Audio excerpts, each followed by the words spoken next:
My parents said if your brother is not invited, we are not coming. Now they have lost every kid they have. I am a 34-year-old woman, and I just spent Christmas with my husband's family while my parents spent it alone. They called me 17 times that day. I did not answer any of them. This is the story of how my parents chose my brother over all 3 of their other children and lost everyone in the process. The problem child. My brother Derek is 37 years old. He has never been a good person. Not troubled. Not misunderstood. Not struggling. Just not good. When we were kids, Derek was cruel. He tortured our family cat until Dad had to rehome it. He broke my toys deliberately. He told our younger siblings scary stories that gave them nightmares for weeks. Mom and Dad called it boys being boys. When we were teenagers, Derek was worse. He stole from Mom's purse. He wrecked Dad's truck drunk driving at 16. He got expelled from 2 high schools for fighting. Mom and Dad called it a phase. When we were adults, Derek did not improve. He has been fired from every job for stealing or harassing coworkers. He has been arrested 3 times for DUIs. He has 2 kids he does not pay child support for. Mom and Dad call it bad luck. The rest of us call it consequences of his choices. I am the second oldest. Then there is my sister Morgan, who is 31, and my brother Casey, who is 28. The 3 of us are functional adults. We have jobs, pay our bills, maintain relationships, act like grown-ups. Derek lives with our parents, has for 15 years, rent-free, responsibility-free. They enable everything, every bad choice, every arrest, every failure. They bail him out, make excuses, tell us to be more understanding. We stopped being understanding years ago. The wedding. 2 years ago, I got married to my husband James. We planned a small wedding. 50 people. Close friends and family. I made my guest list carefully. Mom and Dad were invited, obviously. Morgan and Casey were in the wedding party. Derek was not invited. I told my parents 6 months before the wedding. Mom called immediately. You did not invite Derek to your wedding? No. I did not. Why not? Because Derek has ruined every family event for the past 20 years. I am not letting him ruin my wedding. He is your brother. He is a person who makes every situation worse. I do not want him there. That is cruel. What is cruel is expecting me to invite someone who will probably show up drunk and start a fight. Derek has changed. No, he is not. He got another DUI last month. That was a misunderstanding. He was driving drunk. That is not a misunderstanding. That is a crime. Mom was quiet for a moment. Then, if Derek is not invited, your father and I are not coming. I felt like I had been slapped. Excuse me? You heard me. We are a family. You do not exclude family.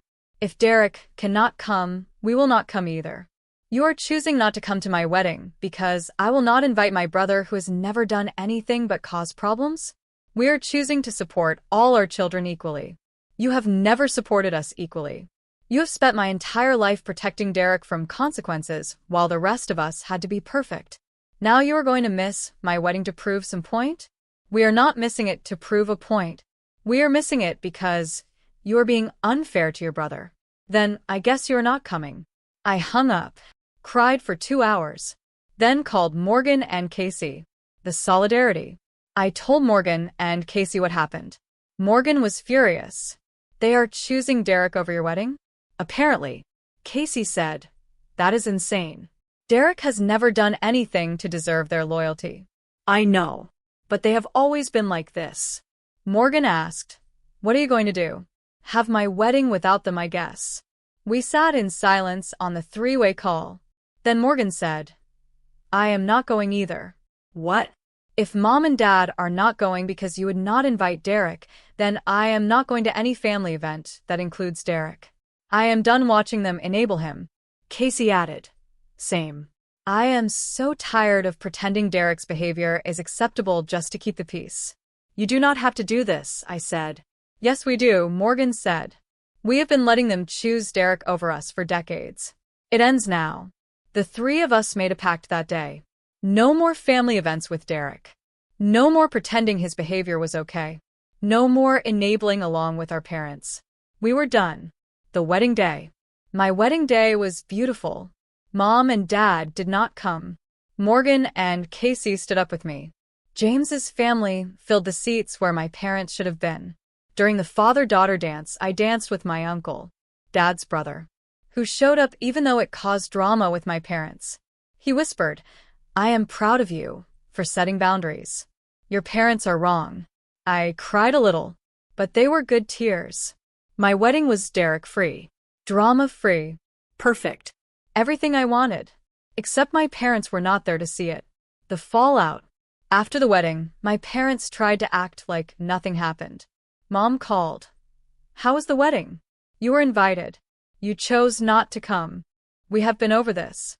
We could not support you, excluding Derek. Then we have nothing to talk about." I hung up. Dad tried next. "Your mother is very hurt that you are shutting her out. I am hurt that she chose Derek over my wedding. We are even. This is ridiculous. He is your brother. He is a 37-year-old man who has never faced consequences for anything, and you have enabled him his entire life. I am not participating in that anymore. So, you're just cutting us off?" I am setting a boundary. I will not attend events with Derek. I will not discuss Derek. I will not enable him. If you can accept that, we can have a relationship. If not, we cannot. That is not fair. What is not fair is spending my entire life watching you prioritize him over everyone else. Dad hung up. They tried to get Morgan and Casey to talk to me. Both of them said the same thing I did. No Derek. No enabling. Boundaries or nothing. Mom and Dad chose nothing. The holidays. That first Thanksgiving without my parents was strange. Morgan hosted. Just her. Casey. Me and James. Morgan's husband. Casey's girlfriend. 6 of us. Small. Quiet. Peaceful. No Derek showing up drunk. No Derek starting arguments. No mom making excuses for him. No dad trying to keep the peace while Derek ruined everything. Just a normal family dinner. We went around the table saying what we were grateful for. When it was my turn, I said, "I am grateful for boundaries." Everyone raised their glass. To boundaries. We clinked glasses and meant it. Christmas was the same. Just the 6 of us. Calm. Happy. Mom called me 17 times on Christmas Day. I did not answer. She left voicemails. Crying. Saying she missed me. Saying this was not how family should be. Saying Derek was hurt that we excluded him. I deleted them all. The attempts. Over the next year, Mom and Dad tried everything to get us back. They tried guilt. "You are breaking your mother's heart." They tried anger. "You kids are being selfish and cruel." They tried bargaining. "What if Derek just comes for part of the event?" They tried manipulation. "Your grandmother is getting old. She wants to see the family together." Nothing worked. The 3 of us held firm. No Derek. No exceptions. My parents could not understand it. He is your brother. He is family. You have to forgive family. We do not have to do anything. He has shown us who he is for 37 years. We believe him. But he is trying to change. He has been trying to change for 20 years according to you. He has not changed. He has just gotten better at making you feel sorry for him. You are being unreasonable. We are being healthy. You just do not like it. The event that changed everything. Last summer, my cousin got married. Big family wedding. Everyone invited, including Derek. Morgan, Casey, and I were invited too. We RSVP'd no.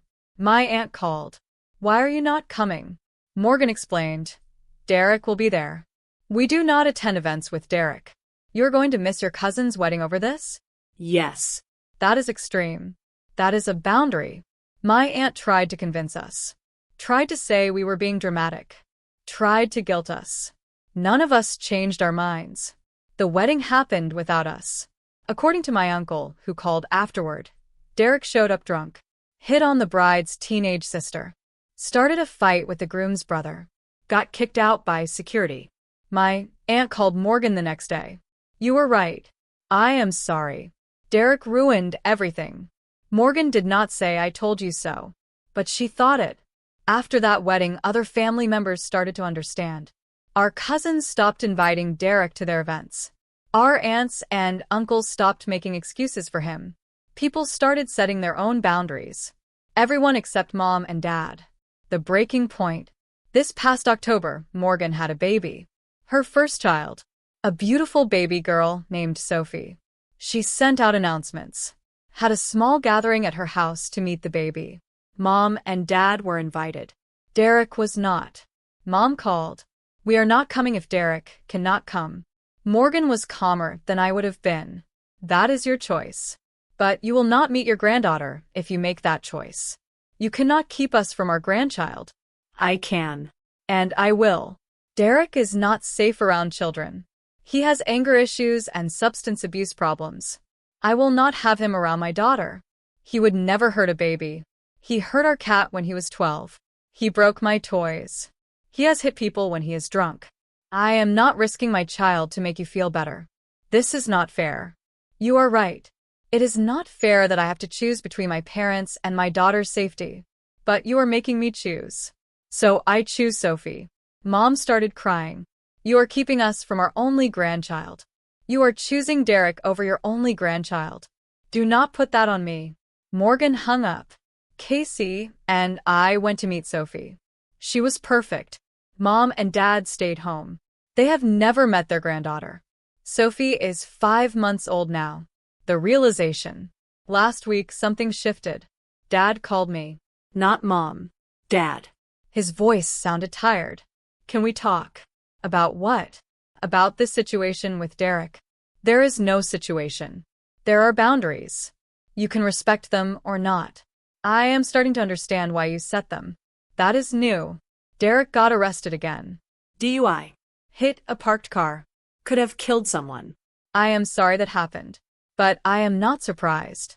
Your mother wants to bail him out again. Are you going to? Long pause. Then, I do not know. I am tired. I have been tired for a long time. Then stop. Stop bailing him out. Stop enabling him. Let him face consequences. He is my son. So am I. So are Morgan and Casey. But you chose him over all of us. I did not mean to. But you did. Every time we set a boundary, you chose him. Every time we asked you to stop enabling him, you chose him. My wedding. Morgan's baby. Every holiday. You chose him. Dad was quiet. Then, I think I made a mistake. Yes. You did. Can we fix it? I do not know. Can you? What would that look like? You stop enabling Derek. You respect our boundaries. You do not invite him to events we are attending. You do not make excuses for him.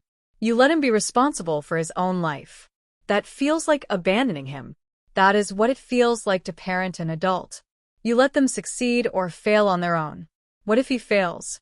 Then he fails. And he learns. Or he does not.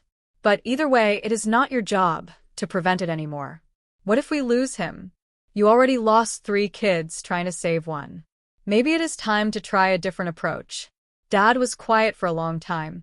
Then, I need to think about this. Okay. He hung up. I do not know if anything will change. But it was the first honest conversation I have had with my dad in years. The current situation. It has been 2 weeks since that call. Dad called back yesterday. Your mother and I have decided not to bail Derek out this time. I almost dropped my phone. Really? Really? He is in jail. He will have a court date.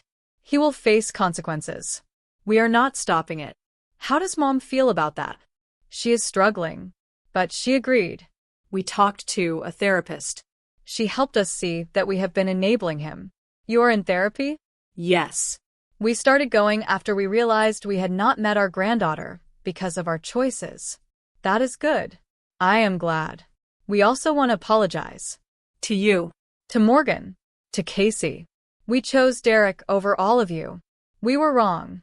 I felt tears in my eyes. Thank you for saying that. Can we meet Sophie?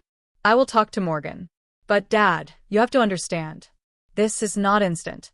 You do not just apologize and everything goes back to normal. You have to prove you have changed. I understand. We will do whatever it takes. Okay. I will talk to Morgan. I called Morgan immediately. She cried when I told her. Do you think they mean it? She asked. I do not know. But it is a start. What should I do? Set conditions. Tell them what you need to see before they meet Sophie. Morgan thought about it. Then she called Mom and Dad. She told them, you can meet Sophie. But there are conditions. What conditions? You continue therapy. You do not bail Derek out anymore. You do not make excuses for him. You do not invite him to family events. You respect all our boundaries. And if you break any of these conditions, you do not see Sophie again. We agree. I mean it. One violation and you are out. We understand. Thank you for giving us this chance. Morgan invited them over last weekend. They met Sophie for the first time. Mom cried. Dad cried. Morgan cried. It was not a full reconciliation, but it was a beginning. Where we are now, Derek is still in jail, waiting for his court date. Mom and Dad have not visited him, have not hired him a lawyer, have not bailed him out. They are holding their boundary. Derek has called them from jail, yelling, Crying. begging. They have not given in. The three of us, Morgan and Casey and me, are cautiously hopeful. We have not fully let them back in, but we are starting to rebuild. Slowly. With boundaries. With conditions. Mom and Dad are learning that boundaries are not punishment. They are the foundation of healthy relationships. Derek is learning that actions have consequences. And we are learning that sometimes people can change if the pain of staying the same becomes greater than the pain of changing. Mom and Dad lost every kid they have. It took losing all of us for them to realize they could not save Derek by sacrificing everyone else. Maybe they will keep changing. Maybe they will not. But for the first time in my life, I have parents who are trying to choose me instead of just choosing him. That is enough for now. What I learned that you cannot set someone else's boundaries for them. I learned that enabling does not help the person you are enabling. It just delays their consequences and spreads the damage to everyone around them. I learned that ultimatums like if your brother is not invited, we are not coming always reveal who someone will choose. And you should believe them. I learned that you can love someone and still refuse to enable their dysfunction. I learned that sometimes the most loving thing you can do is let someone face the consequences of their choices. And I learned that real change only happens when the cost of staying the same becomes unbearable. My parents said if your brother is not invited, we are not coming. I said okay. They chose Derek. They lost me. They lost Morgan. They lost Casey. They lost their granddaughter. They lost everything trying to save someone who did not want to be saved. It took losing all of us for them to finally learn. Maybe it is not too late. But even if it is, I am okay. Because I have Morgan. I have Casey. I have James.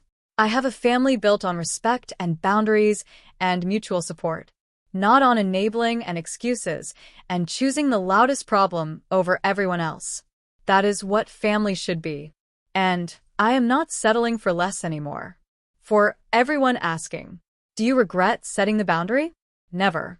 It was the best decision I ever made. Do you think your parents have really changed? I do not know yet. Time will tell. But I am cautiously hopeful. What about Derek? Derek is facing his consequences. For the first time in his life. I hope he learns from it. But that is not my responsibility. Will you reconcile fully with your parents? Maybe. If they continue to respect boundaries and prove they have changed. But it will take time. What would you tell someone in a similar situation? You cannot save someone by sacrificing yourself. Set boundaries. Hold them. Even when it is hard. Even when it costs you relationships. Your mental health and safety matter more than keeping the peace with people who refuse to change. Are you happy now? Yes. I have a life free from Derek's chaos. Free from my parents' enabling. Free from constant drama. I am happy. And My parents said if your brother is not invited, we are not coming. I said okay. They did not come to my wedding. They did not come to meet their granddaughter. They missed years of our lives. All to protect a son who did not want protection, who needed consequences. They lost every kid they have trying to save one. Finally they learned. Better late than never. but the years they lost are gone. And we all paid the price for their choice. Especially them. Update: my parents said if your brother is not invited, we are not coming. 6 months later. Here is what happened. It has been 6 months since I posted about my parents choosing my brother Derek over all 3 of their other children. A lot has changed. Some things have gotten better. Some things have gotten worse. And some things are exactly what I expected. This is the update. Derek got out of jail. Derek was released from jail 3 months ago. He had to serve 60 days. Lost his license for 2 years. Got probation for 3 years. Mandatory alcohol counseling. When he got out, he called mom and dad immediately. I know because dad called me right after. His voice was shaky. Derek is out. He asked to move back home. What did you say? I said no. I almost dropped my phone. You said no? We said no. Your mother and I talked to our therapist about it. We practiced what to say. We told him he needs to find his own place and get his life together. How did he react? He yelled. He cried. He said we were abandoning him, that he had nowhere to go, that he would end up homeless. And we held firm. We gave him information for a sober living house. We offered to pay his first month's rent there. But we said he cannot live with us anymore. I sat down. I could not believe what I was hearing. How is mom handling it? She cried for 2 days. But she is committed. Our therapist has been helping her understand that letting him move back in would undo all the progress we have made. Where is Derek now? The sober living house. He accepted our offer. He has been there for 3 months. Is he working? Yes. Part-time, at a warehouse. It is not much, but it is something. That is huge, Dad. I know. We are trying. It is hard. But we are trying. Derek tested the boundaries. Derek being in the sober living house lasted exactly 4 weeks before he tested the boundaries. He showed up at my parents' house at 10 p.m. on a Tuesday. Mom called me the next day. Derek came over last night. I felt my stomach drop. Did you let him in? No. We talked to him through the door. He said he needed money for rent. We told him we already paid this month's rent. He said he needed money for food. We told him the sober living house provides meals. What did he do? He started yelling, saying we did not love him, that we cared more about Sophie than about him, that we were terrible parents. What did you do? We closed the curtains and did not answer. He yelled for 20 minutes. Then he left. Mom, I am so proud of you. It was the hardest thing I have ever done. But our therapist said this would happen, that he would test us, that we needed to hold firm. You did. He came back the next night. We called the police. They told him he had to leave. He has not been back since. I could not believe it. My parents had actually called the police on Derek. The same parents who had bailed him out of jail 5 times. The same parents who had made excuses for him for 37 years. They were actually holding their boundary. The first family dinner. 2 months ago, Morgan hosted Thanksgiving. She invited mom and dad. It was the first family holiday with our parents in 3 years. Casey and I were nervous. What if they bring Derek? Casey texted the group chat. They won't, Morgan replied. I was very clear.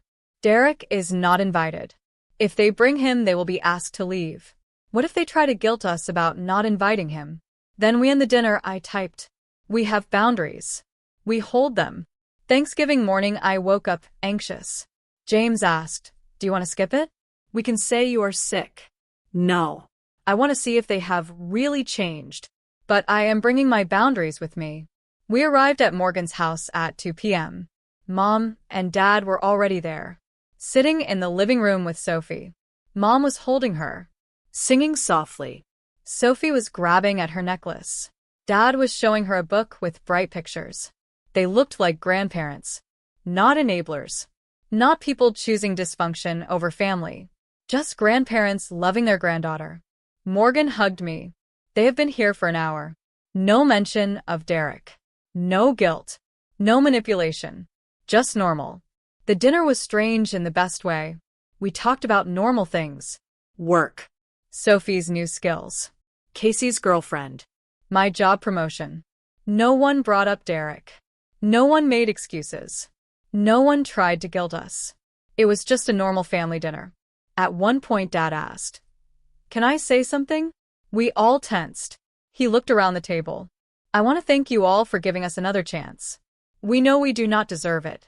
We spent years choosing Derek's dysfunction over your health. We're sorry. We are working every day to be better." Mom added, "We love you. All of you. We should have shown that better. We are learning how." Morgan started crying. Casey looked at his plate. I grabbed James's hand under the table. "Thank you for saying that," I said. We ate pie. We watched football. We played with Sophie. It was the best Thanksgiving I had had in a decade. Derek found out. Derek found out about Thanksgiving. I do not know how. Maybe he drove by Morgan's house and saw all our cars. Maybe someone told him. But he found out. And he lost it. He started calling all of us, leaving angry voicemails. "You had Thanksgiving without me? You're supposed to be my family. You all hate me. Mom and Dad have turned you against me. I have nothing and you all have everything. This is not fair." None of us responded. Then he started posting on social media. Long rants about family betrayal, about being abandoned, about his siblings being selfish. He tagged all of us. Morgan blocked him immediately. Casey blocked him the same day. I left him unblocked just to see what he would do. He posted, "My sister had a baby and I have never even met her. My own niece. Because my family decided I am not good enough." This is what happens when you make mistakes. People throw you away. The comments were mixed. Some people felt sorry for him. Some people who knew him said, "Maybe if you stopped getting DUIs and showing up to events drunk, they would invite you." I screenshot the whole thing and sent it to my therapist. She said, "He is trying to control the narrative. Make himself the victim. Do not engage." I blocked him that afternoon. The test. The real test came at Christmas. Casey invited everyone to his apartment. Small gathering. Just the 6 of us and Casey's girlfriend Emma. Mom and Dad RSVP'd yes immediately. A week before Christmas, Mom called. Derek asked if he could come to Christmas. My whole body tensed. "What did you tell him?" I told him no. That he is not invited. That we are working on rebuilding relationships with you kids, and that means respecting your boundaries. How did he respond? He cried. He said he would be alone on Christmas. He said it was not fair that he has lost his whole family. What did you say? I said he made choices that led to this. That we love him, but we cannot enable him anymore. That if he wants a relationship with his family, he needs to get sober, get therapy, and take responsibility for his actions. Did he? No. He hung up on me. "Are you okay?" No. I feel terrible, but I know it is the right thing to do. It is the right thing to do, Mom. I know.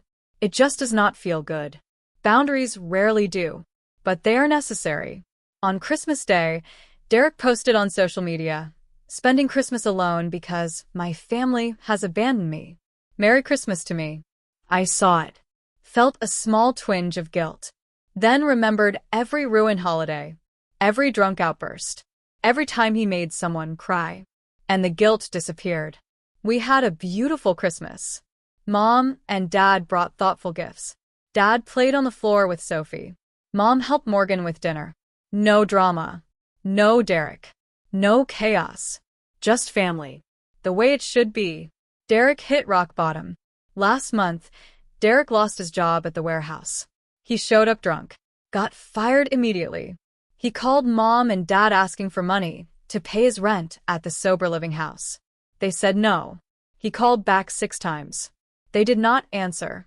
He showed up at their house. They called the police again.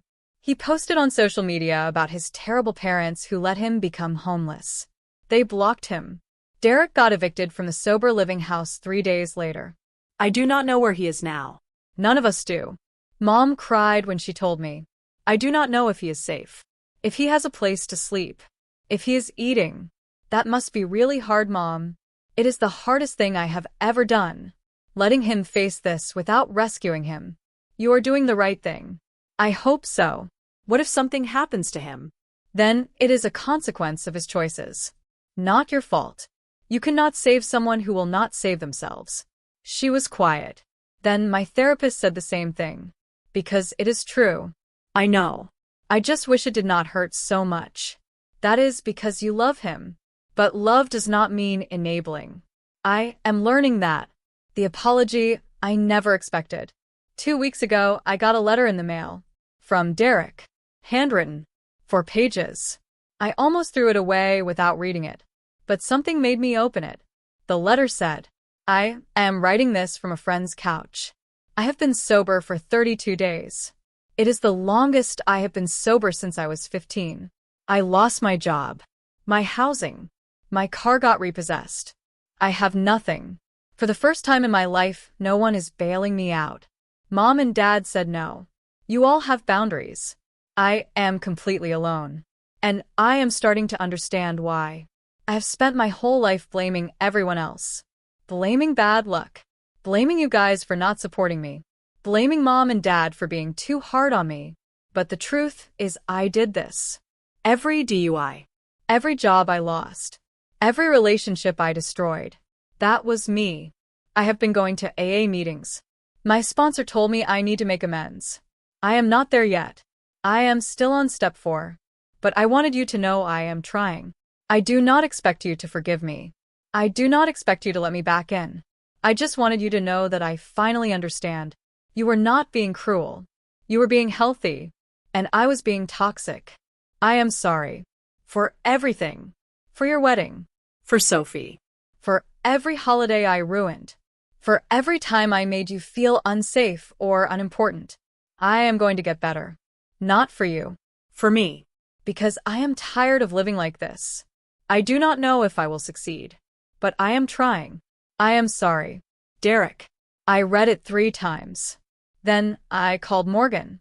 I got a letter from Derek. Me too. Casey texted. Same. We had a 3-way call. Do you think he means it? Morgan asked. I do not know, I said. Words are easy. Actions are hard. Casey added. 32 days sober is something though. It is a start. But it is just a start. What should we do? Nothing, I said. We acknowledge he sent it. But we do not change our boundaries. If he stays sober and does the work, maybe someday. But not now. Agreed, Morgan said. Agreed, Casey echoed. I texted Derek back. I got your letter. I am glad you're getting help. I hope you continue. But I am not ready to have a relationship with you. I need to see long-term change. Take care of yourself. He replied, I understand. Thank you for responding. That was it. No guilt trip. No demands. Just acceptance. Maybe he was changing. Or maybe he was just better at manipulation now. Time would tell. Where we are now. It has been 6 months since my original post. Mom and Dad are still in therapy. Still holding boundaries. Still rebuilding trust with us. They see Sophie twice a month. We have family dinners once a month. It is not perfect. Sometimes Mom slips and makes excuses for Derek. Sometimes Dad looks sad when we talk about family events Derek is not part of. But they're trying. Really trying. Morgan is pregnant again. A boy this time. Due in 4 months. Mom cried happy tears when she found out. Said, I get to be a grandma again. I will not miss it this time. Casey got engaged to Emma. They're planning a small wedding next fall. Derek is not invited. Mom and Dad have already confirmed they're coming. No ultimatums. No conditions. Just yes, we will be there.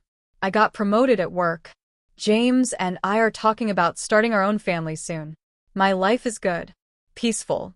Stable. All because I set a boundary and held it. What about Derek? Derek is still sober according to his social media. 90 days now. He posts about AA meetings. About his sponsor. About taking responsibility. He has not asked to come to any family events. He sent a card for Sophie's first birthday. Morgan did not open it. She saved it in case someday Sophie wants to know he thought of her. I do not know if Derek will stay sober. I do not know if he will really change. But I know this.